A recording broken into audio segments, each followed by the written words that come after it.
Plantão Médico Bandeirantes.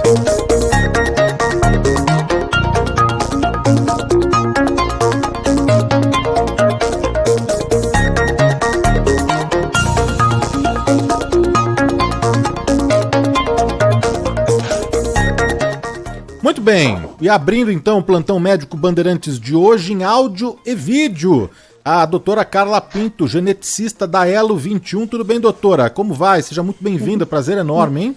Bom dia, Danilo, prazer enorme, bom dia a todos os seus ouvintes. Prazer estar aqui e falar um pouquinho da T21. Olha só, convidamos a doutora Carla Pinto para falar justamente sobre o Dia Mundial e Nacional da Síndrome de Down, né? E antes de mais nada, doutora, eu queria perguntar se ainda podemos falar Síndrome de Down, né? Aqui no programa, cada semana a gente aprende com os médicos convidados, não é? E outro dia eu fiz uma pauta sobre Síndrome de Asperger. E o médico convidado explicou que hoje a nomenclatura é outra, não é? É transtorno do espectro do autismo. O mesmo também para mal de Parkinson ou mal de Alzheimer, já caiu esse mal, né? E no caso da síndrome de Down, qual que é a nomenclatura correta vigente, hein, doutora? Olha, Danilo, para a síndrome de Down ficou mais fácil, porque os dois são corretos. Tanto é correto falar síndrome de Down, quanto é correto falar trissomia do 21, ou mais abreviadamente T21. Nós preferimos falar T21 ou trissomia 21, porque quando você fala trissomia 21, é o que é, né? Então, o que é a síndrome de Down ou a trissomia 21? São as pessoas que possuem, ao invés de 46 cromossomos, 47 cromossomos, possuem um cromossomo a mais do par número 21. Então, é uma trissomia do cromossomo 21. Ao invés de ter 2, tem 3 cromossomos 21. E quando a gente fala síndrome é um conjunto de sinais e sintomas devido a uma causa. Então, a síndrome da gripe é um monte de coriza, febre, mal-estar, dor no corpo por causa do vírus da gripe. Então, a síndrome de Down, o Langdon Down foi um médico que descreveu o quadro clínico das pessoas com trissomia 21, então isso foi chamado de síndrome, um conjunto de sinais e sintomas pela presença de um cromossomo 21 a mais, síndrome de Down, porque foi o John Langdon Down que descreveu a síndrome. Mas quando você fala síndrome, né, você fala de Down, muitas pessoas não sabem que é o John Langdon Down e falam, puxa, doutora, podia chamar síndrome de AP, né, não síndrome de Down. Não tem nada a ver, então já tem um preconceito, um estigma aí. E quando você fala, olha, está entrando uma pessoa ali com síndrome de Down, você já imagina todos os sinais e sintomas que a síndrome pode ter, mas que não necessariamente a pessoa tem. Então, de uma certa forma, você já está estigmatizando aquela pessoa, você está enxergando a síndrome e não a pessoa. Quando você diz, olha, está entrando uma criança ali com trissomia 21, você sabe que está entrando uma criança que tem um cromossomo 21 a mais. Então, você vai olhar para a criança e vai entender naquela pessoa o que aquele cromossomo 21 a mais causou. Então, quando você fala trissomia 21, é o que é. Você não está limitando a pessoa a um conjunto de sinais e sintomas e está olhando especificamente para ela. Então, os dois jeitos são corretos, nenhum jeito é errado, mas é mais adequado falar trissomia 21 porque tem menos preconceito. Maravilha, explicado aqui, não é? A nomenclatura, a gente vai sempre aprendendo aqui a cada semana, não é? Doutora, você já deu aqui, né, uma explicação breve do que é então a T21, mas se aprofundando e detalhando um pouco mais sobre essa condição. Como que essa condição ocorre e acontece aí no indivíduo, hein? Então, todas as pessoas têm dentro das suas células, né, 46 cromossomos, né? Então a célula é como se fosse um grande pacote de fósforos, né? Dentro tem as caixinhas de fósforo, né? Dentro do pacote, e dentro das caixas de fósforo tem os meus fósforos, né? Então é como se a célula fosse um pacote de fósforos, a caixinha de fósforos são os cromossomos e os genes são os fósforos, né?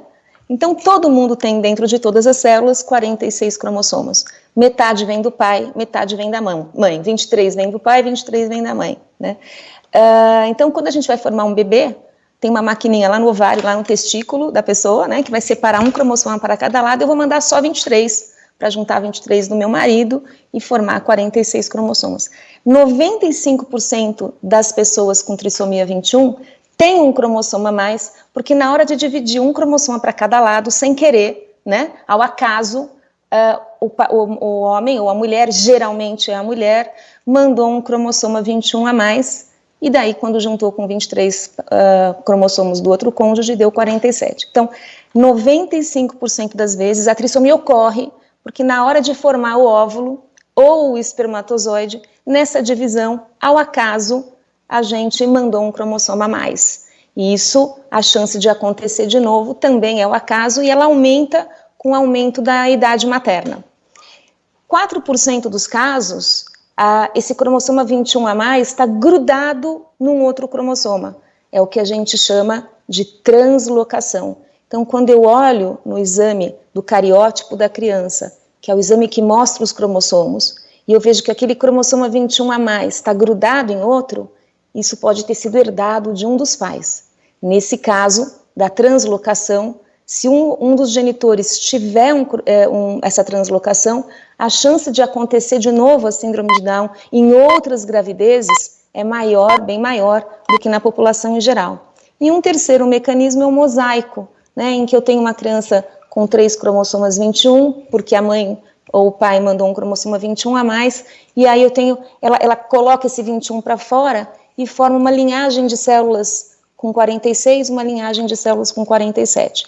Isso é 1% dos casos só, tá? Então, na grande maioria, a síndrome de Down, a T21, acontece porque na formação daquele óvulo ou daquele espermatozoide, ao acaso, a mãe ou o pai mandou um cromossomo a mais na formação daquele gameta. Doutora, você comentou na abertura, né, na explicação aí da nomenclatura, sobre falar, né, que tem uma pessoa aqui entrando, né, no ambiente, por exemplo, com síndrome de Down, né, você já está estigmatizando, né, mas quais são as características de uma pessoa com a T21? Lembrando, né, que cada pessoa com T21 é uma pessoa, né, então a gente, claro que cada uma tem a sua particularidade, mas o que mais chama atenção nas pessoas com T21 em relação aos sinais clínicos tem alguns sinais faciais mais característicos, né, como uma fenda palpebral mais oblíqua para cima, a orelha com uma implantação mais baixa, eles têm uma hipotonia, né, são mais molinhas, as pessoas têm uma diminuição do tônus muscular, né, tem uma deficiência intelectual, né, podem ter uma baixa estatura, uma tendência ao acúmulo de peso, à obesidade, ao sobrepeso. Metade das pessoas com trissomia 21 têm cardiopatia congênita, nascem com cardiopatia congênita e muitas dessas precisam de correção cirúrgica, né? É possível nascer também com outras malformações do trato gastrointestinal, eles têm uma tendência maior a infecções, né? Tem vamos dizer assim, uma deficiência imunológica que tem que ser cuidada, que tem que ser observada. Então, tem algumas características, tanto físicas, assim, de a gente olhar, né, assim, fenotípicas que a gente fala, como algumas malformações internas que são mais frequentes na T21. Mas se eu fosse falar 3 características mais importantes, seria a deficiência intelectual, né, a tendência à obesidade, baixa estatura e eles têm uma síndrome caracterizada pelo envelhecimento precoce. Então, aquele cromossoma 21 acaba gerando nas pessoas um envelhecimento precoce.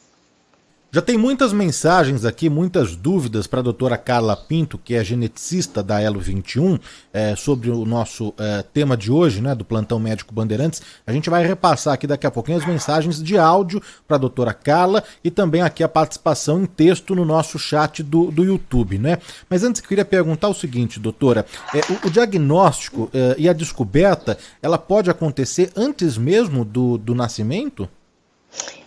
Cada vez mais está se fazendo o diagnóstico da T21 antes do nascimento, mas ainda a maior parte do diagnóstico é feito quando a criança nasce, porque existem alguns sinais ultrassonográficos que são mais frequentes na trissomia 21. Então, com 10 semanas de idade gestacional, você pode identificar o aumento da translucência nucal, que é como se fosse uma preguinha aqui na nuca da criança, né? E que você mede a espessura, e nas pessoas com T21, com uma frequência maior, tem aumento dessa espessura, né? Então tem alguns sinais ultrassonográficos que te fazem suspeitar que aquela criança tem uma condição cromossômica e você pode então fazer um teste de certeza, né? E aí coletar células fetais e identificar a trissomia. E hoje existe testes que você faz no sangue da mãe, então você detecta no sangue da mãe DNA proveniente da placenta fetal e você consegue identificar a presença desse cromossoma 21 a mais, né? Então, sim, cada vez mais a gente está identificando a trissomia 21 durante a gravidez e outras condições cromossômicas, e aí isso é muito legal, muito bom, né? Porque você consegue conversar com a família, você consegue preparar a família para o recebimento, para o acolhimento daquela criança e se organizar com tudo aquilo que aquela criança possa eventualmente necessitar no momento do nascimento, se ela tem cardiopatia, se ela não tem cardiopatia. Então todo mundo consegue se organizar para acolher e receber aquela criança da melhor forma possível e, sobretudo, dar o suporte e o acolhimento aos pais e à família. Eu imagino que se facilitou também, né, o diagnóstico e a descoberta antes até do nascimento. A medicina também avançou no tratamento, e não só no tratamento, mas a postura da sociedade também, em, como você disse, receber e acolher, não é? E ser mais uma sociedade inclusiva também, não é, doutora? A gente vê aí pessoas com T21, protagonistas de filmes, de séries, de novelas, atuando aí nas mais diversas áreas, né? Então isso é muito bacana também, né? A gente vê que hoje em dia a postura mudou também, o comportamento já é outro, não? Nossa, Danilo, você sabe que dá até uma emoção, né? Toda vez que eu escuto e penso e vou falar sobre isso, porque ter a oportunidade, né, de estar nesses 2 séculos e ver a diferença, realmente tem muito para frente para se fazer em relação à inclusão, mas com certeza mudou muito. Olha, no século passado, vamos dizer assim, as crianças não passavam dos 30 anos de idade, né? Na década de 50 não passavam dos 10 anos de idade, e hoje as pessoas com T21 chegam aos 70 anos de idade, passam até os 70 anos de idade, é uma mudança enorme. Então, enquanto no século passado a gente se preocupava em tentar fazer com que essas pessoas vivessem, né? Porque a gente não entendia, não conhecia toda a abordagem, né? A cirurgia cardíaca foi um grande divisor de águas. Hoje se opera o coração dessas crianças muito precocemente, né? Por volta dos 6 meses de idade, já está corrigindo a cardiopatia.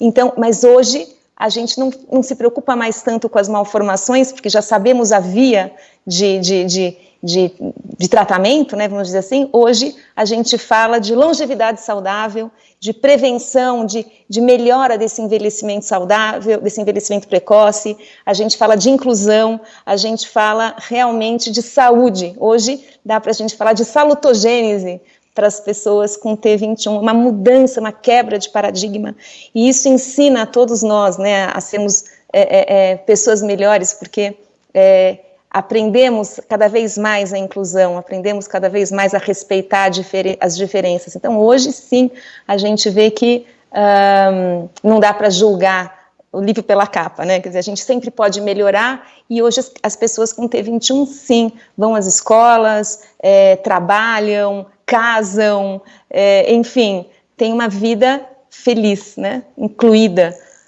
Claro que tem muito ainda para caminhar na inclusão, muito, ainda existe muito preconceito, muita desinformação, mas a mídia mesmo cada vez fala mais da T21, cada vez fala mais da inclusão, isso vai se tornando uma coisa natural para todos, mas mudou muito mesmo.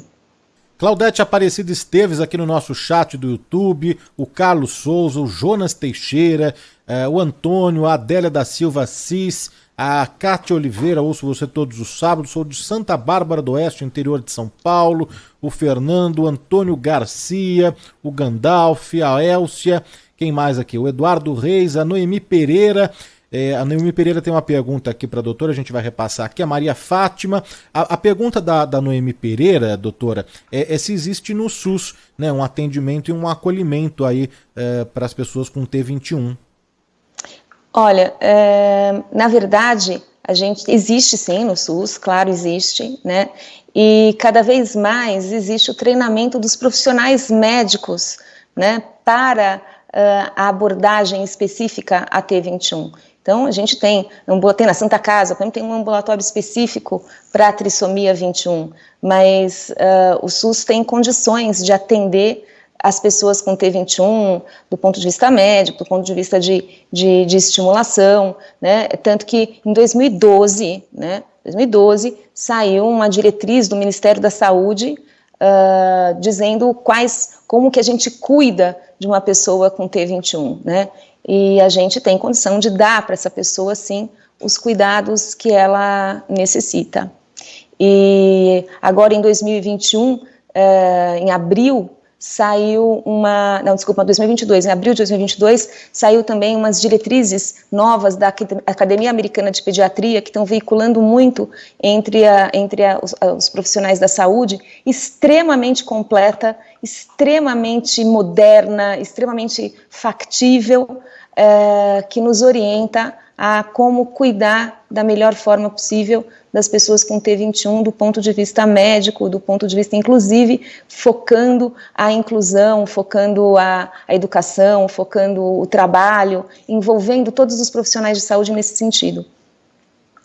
Estamos conversando aqui na Rádio Bandeirantes com a doutora Carla Pinto, que é geneticista da Elo 21. O tema do nosso plantão médico Bandeirantes de hoje é o Dia Internacional Mundial da T21. Tem várias perguntas aqui para a doutora Carla. A Fátima aqui nos pergunta o seguinte: doutora, bom dia.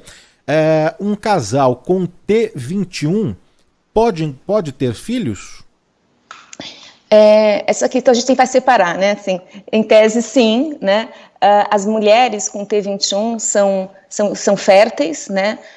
Talvez uma subfertilidade, mas são férteis, podem engravidar, né? E em tese, o risco teórico de uma mulher com T21 gerar uma criança com T21 é de 50%, mas a gente sabe que na prática é de 10% só, porque tem uma seleção natural contra os embriões com T21 e contra os óvulos, mesmo com o cromossomo 21 a mais, né?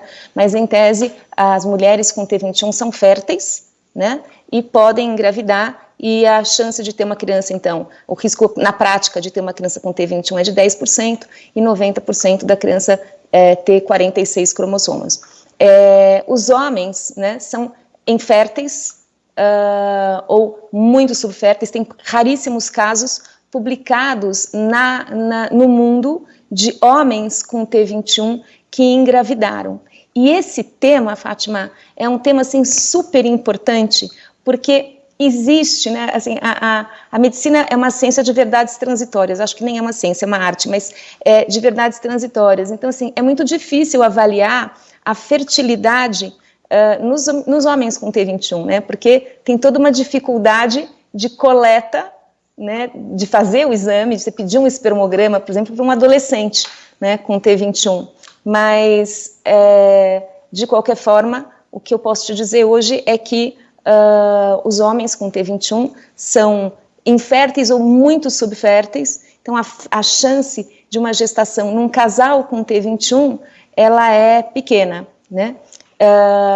Mas, com certeza, em relação à fertilidade masculina na T21, mais pesquisas têm que ser feitas, né? E como tudo, Fátima, quem nos ajuda muito são as famílias, o amor das famílias, a pressão das famílias, a demanda das famílias para as equipes de saúde, para a gente caminhar nessa informação. Então, que bom seria se a gente conseguisse realmente fazer um estudo, né, com meninos, adolescentes, para a gente entender melhor essa questão da fertilidade, tá? Mas, em tese, os meninos com T21 são inférteis, então é muito improvável um filho de um casal com T21.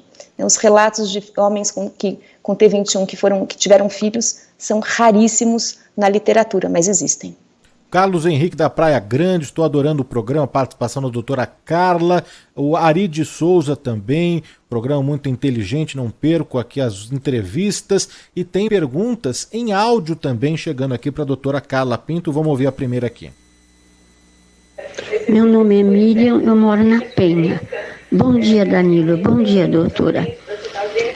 Eu gostaria de saber por que a PAI não acompanha os Down até o ensino médio.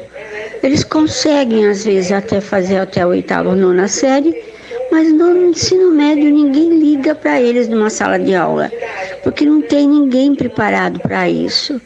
Teria alguma solução, doutora? Por favor. Oi, Emília. Na verdade, deixa eu ver se eu compreendi, né? Porque o que a gente preconiza, Emília, é que as pessoas com T21 estudem em escola normal, né? Não uma escola só para pessoas com T21, né? E então existe, na verdade, a necessidade de se fazer um trabalho dentro da escola e buscar os direitos, né, da pessoa com T21, de repente de ter um tutor quando isso é necessário, ter um suporte da própria escola para essas crianças, né? E não uma questão da APAE, né, de você, da APAE, oferecer esse tipo de sala de aula, é isso que eu entendi da tua pergunta, né? Mas hoje o que a gente sabe, o que a gente preconiza, o que está na lei, inclusive, é a inclusão das pessoas com T21 na sala de aula, e o que a gente briga, o que a gente luta é para que as escolas e os professores sejam instrumentalizados para poder adaptar e acolher as pessoas com T21 dentro das salas de aula comuns, normais, tradicionais. Então a recomendação é essa, não é, doutora? É colocar numa educação ali, no ensino regular, numa escola comum, não diferenciar e separar.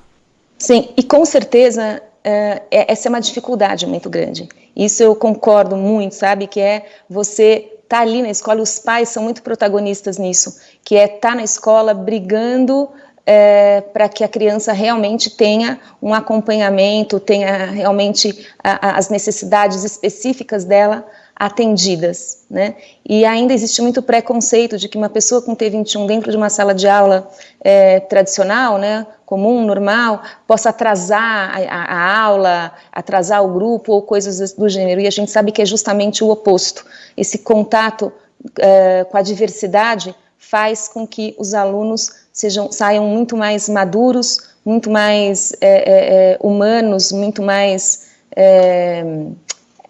aprendam, muito mais sensíveis, né? Saiam pessoas melhores.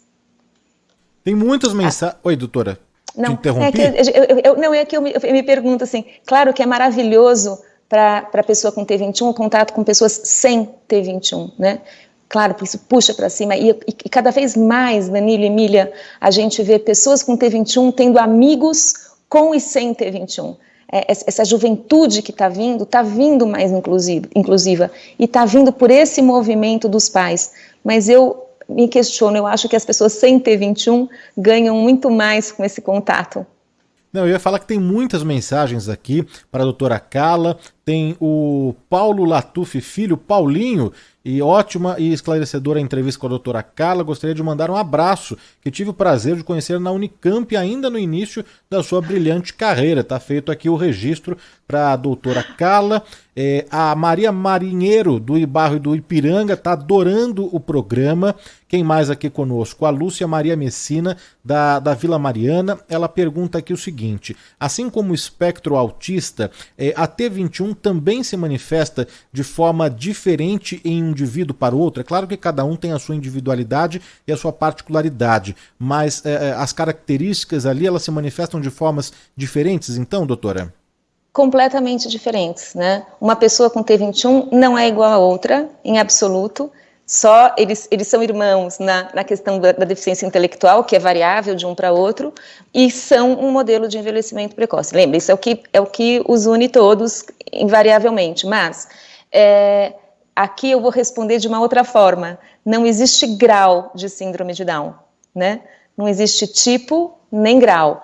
Ele é um grau mais grave, um grau mais leve, isso não existe, né? Existe a individualidade de cada um, e sim, tem pessoas que têm um comprometimento maior do que outras em relação às questões físicas, por exemplo, uma cardiopatia grave, uma cardiopatia que não foi corrigida no momento adequado, ou uma criança que não recebeu uma estimulação adequada, ou uma criança que tem uma nutrição inadequada. Hoje a gente modula muito a questão do desenvolvimento da pessoa com T21, a questão da longevidade saudável através da alimentação, do estilo de vida, é o que mais mudou, né? E então, esse cuidado durante a vida também vai determinar muito das diferenças. E a característica genética de cada um, né? Como cada um é, todo o seu... o ambiente em que ele vive, a família que ele tem, os estímulos que ele recebe, isso tudo vai determinar realmente como é que essa criança vai se desenvolver. E existem crianças com potencial maior do que outros? Existe, assim como entre nós existem pessoas com um potencial maior para isso, para aquilo, né, as nossas diferenças. Não sei se eu respondi.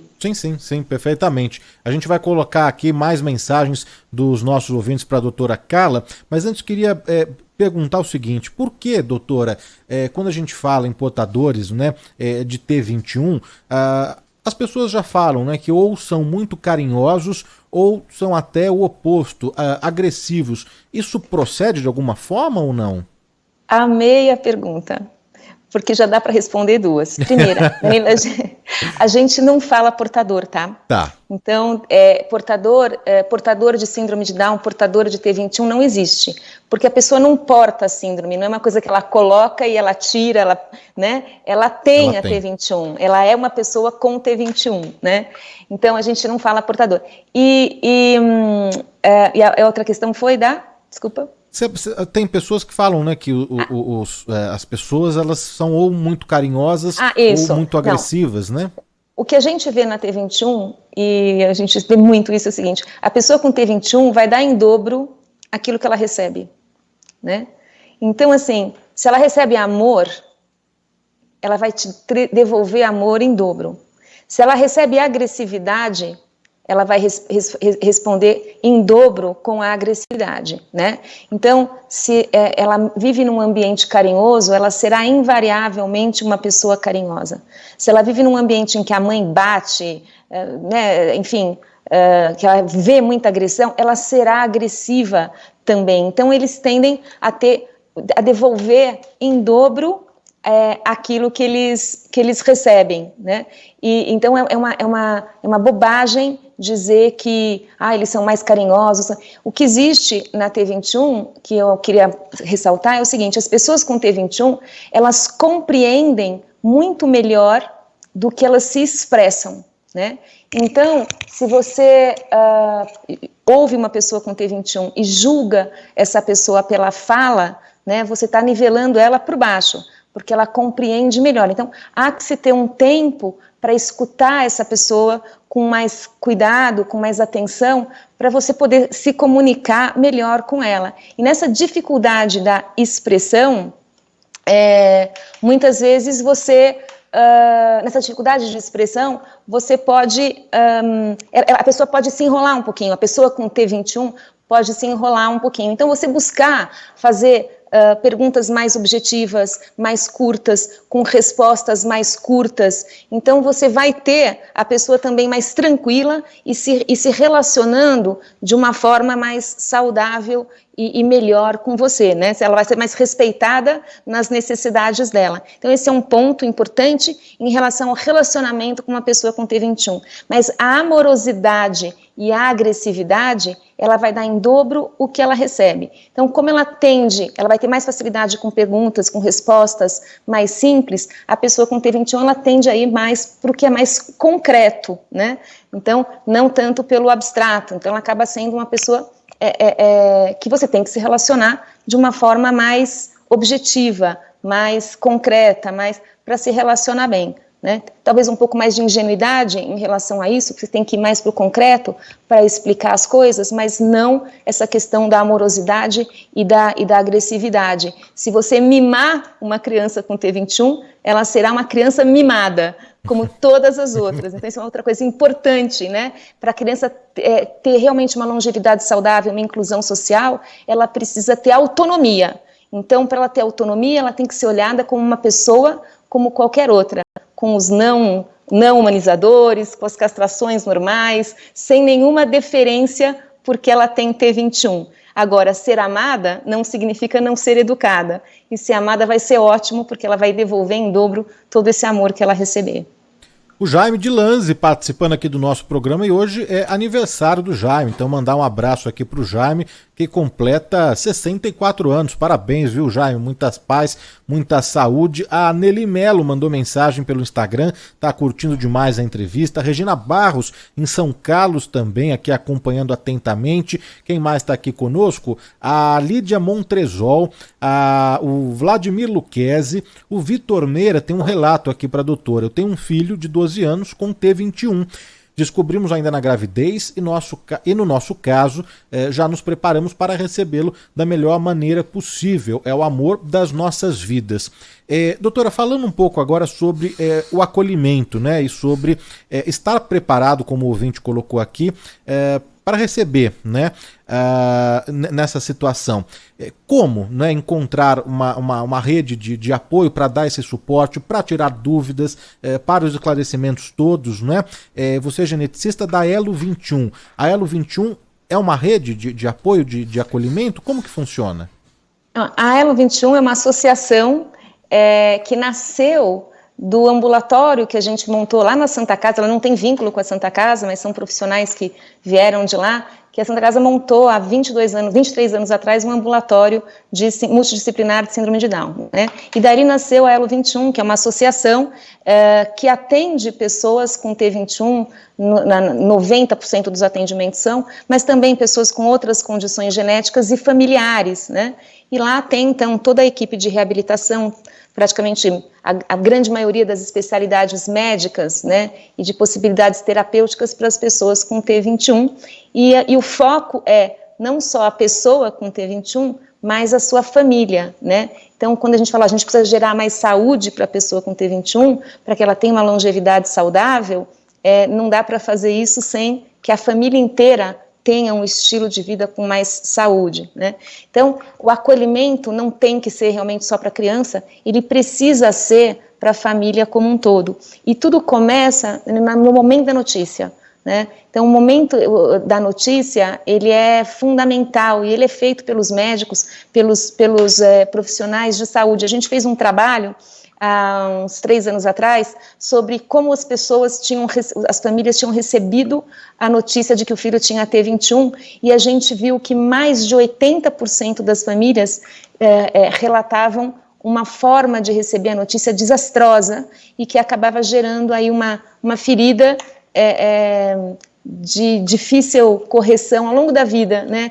E lá na Elo a gente tenta então ressignificar, mas nos últimos anos a gente tem visto que tem melhorado bastante. A gente tem formado profissionais na área da saúde, médicos um pouco mais sensíveis, e tem mudado todo o paradigma em relação à deficiência, à síndrome de Down, a T21 e outras condições genéticas. Então isso tem melhorado. Agora, para aqueles pais que descobrem que estão gerando uma criança com T21, ou que nasceu uma criança com T21, existem muitos profissionais hoje especializados nisso, especializados no acolhimento, né, especializados nesse olhar dos talentos e das possibilidades daquela pessoa. Claro, existem alterações metabólicas específicas e a gente modula essas alterações metabólicas, dando espaço para que aquela pessoa possa expressar o melhor dela em todos os sentidos. Então, se você acabou de receber a notícia que está gerando um bebê com T21, ou acabou de nascer o seu bebê e você recebeu a notícia de T21, procure profissionais que te deem esse acolhimento. Se a notícia não foi bem dada, não assume essa notícia como verdade, né? Vai procurar centros, como a Elo 21, né? Mas que façam esse acolhimento e que possam trazer para você e para o seu filho e para a sua família o melhor daquela situação, né? E gerar saúde para todos. Né? Não vai para o Google, né? Não vai procura informação de qualidade. Doutor, e quais são os profissionais, né, as especialidades aí, então, que o nosso ouvinte pode procurar? Bom, como eu sou geneticista, eu tenho que dizer que é o geneticista, claro. É um viés de, não é? Mas um bom geneticista, né? Um geneticista, em todas as especialidades, gente, existem pessoas que têm paradigmas antigos e paradigmas mais atuais, mas então a gente vai ter pessoas mais acolhedoras e menos acolhedoras em todas as especialidades, mas basicamente os profissionais que essa família precisa, mas é o geneticista e o pediatra, né? Então, um pediatra que tenha familiaridade. E assim, você diz assim, Carla, mas eu preciso então só ir nos pediatras que cuidam de síndrome de Down? Não!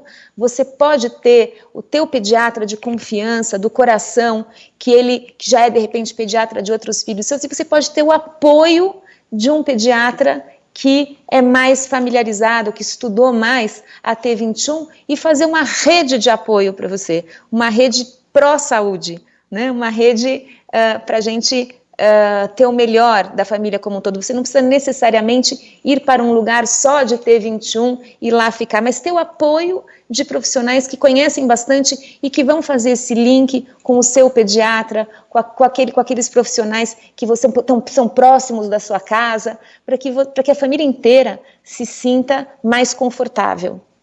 Doutora, tem vários ouvintes perguntando a diferença entre síndrome de Down e autismo. É a dúvida do Sérgio, do Jardim Limoeiro, e do Maurício Vilela, de Genópolis, a diferença ou se existe alguma correlação entre síndrome de Down e síndrome de Wilson.